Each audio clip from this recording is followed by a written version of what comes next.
Деновиве оризо производителите интензивно ги третираат сопствените површини со хемиски препарати за заштита од плевели. Во услови на расцепканост на површините и било каква организираност, секој прска кога ќе процени и кога може, што во основа ја намалува ефикасноста при заштитата. Меѓутоа, уште поголем проблем представува набавката со пестициди, бидејќи големите разлики во цените на редовниот пазар и на црно создаваат хаос во прометот. Соочени со високите цени на заштитните средства кои се на позитивната листа за употреба, земјоделците се снаоѓаат со набавка на црно, главно преку превозници, кои разноразни хемикалии донесуваат од Италија, Турција, Грција и други земји во обкружувањето.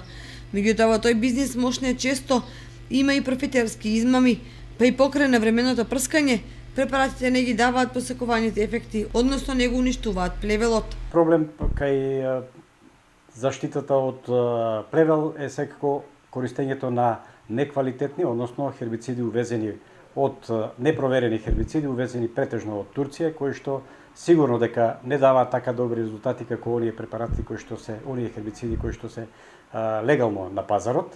И тоа, меѓутоа, ради пониска цена, која што во моментот ја има на пазарот, ги тера производителите да се одлучат токму за тие ефтини и неквалитетни хербициди.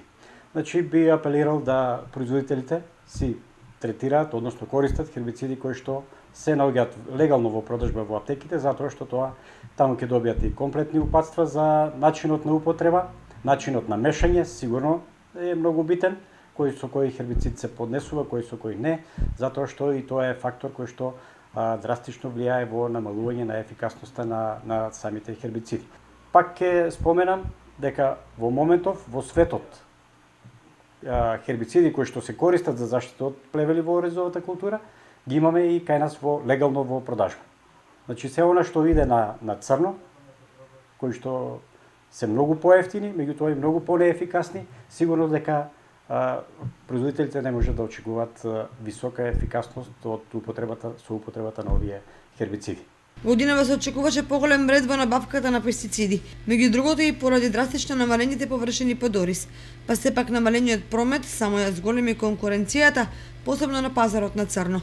Во такви услови, додека едни печелат, други трпат загуби поради преносите и неквалитетот.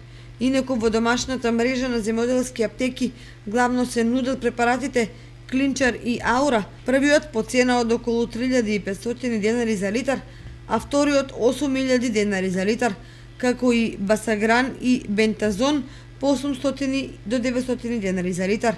Цените на овие или слични пестициди на црно се речиси на половина цена. Според неофицијални податоци од стручњаци кои се во прометот со хемиските средства, лани од вкупната продажба дури 50 до 60% се реализирани на црниот пазар. Тоа значи дека толков процент останал непродаден во земјоделските аптеки и магазините на увозниците. И иако со години е така, досега не е изнајдено соодветно решение за сузбивање на трговијата со пестициди на црно.